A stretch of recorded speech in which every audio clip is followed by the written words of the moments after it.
menyatakan seperti yang didakwakan oleh dakwaan palsu daripada jaksa, melainkan hanya tentang berita bohong. Berita bohong pun kalau kita klarifikasi tidak akan berita bohong.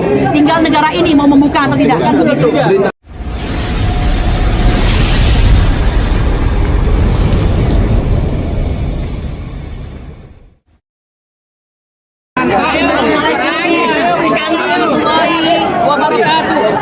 Ya, saudara-saudaraku sekalian, hari ini Senin tanggal 9 Oktober 2023 kita menghadiri sidang PMH. Ya, ini boleh dikatakan ijazah palsu jilid 2 milik seorang Presiden Republik Indonesia. Ya, tiga malah ya, karena pidananya sudah terjadi di sana. Kami ingin mengatakan yang sedang disidangkan ini ya, seperti yang saya katakan tadi adalah primus inter pares, yaitu orang yang pertama dan utama di antara orang-orang yang setara dan sederajat. Mengapa dia dipilih? Pasti karena dia punya keistimewaan, ya. Nah, akan tetapi adalah tugas kita, hak kita.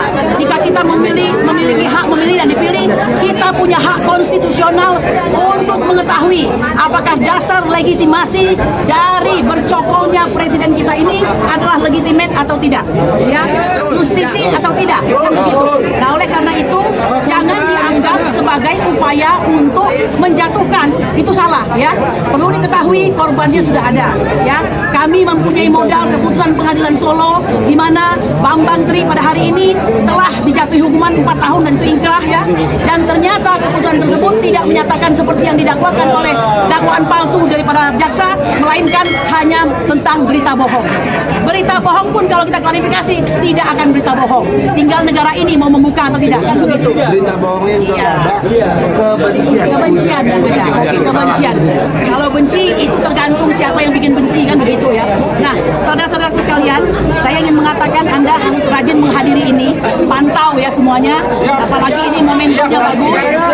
Kecuali kalau Anda menginginkan terus berada di bawah keterpurukan, ya. Oleh karena itu jangan main-main. Ini adalah peradilan yang sangat memberi pelajaran, ya. Itu Profesor Refli Harun mengatakan ini tidak semata-mata perdata, akan tetapi undang-undang dan undang-undang dasar ada sebagai dasar daripada gugatannya, ya.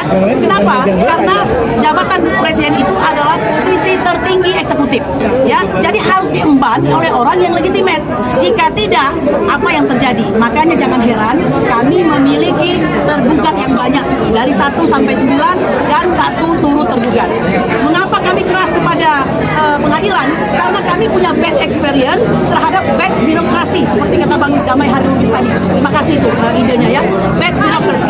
Ini adalah pengadilan terbaik, tapi belum tentu terbaik dalam pelaksanaan peradilan, ya. Nah, oleh karena itu Anda semua adalah orang-orang yang ikut memantau. Harus terus jeli di tengah media konvensional, bukan mainstream, ya. Media konvensional yang tidak mau melakukan peliputan terhadap kita. Anda adalah lawan. Hidup YouTuber.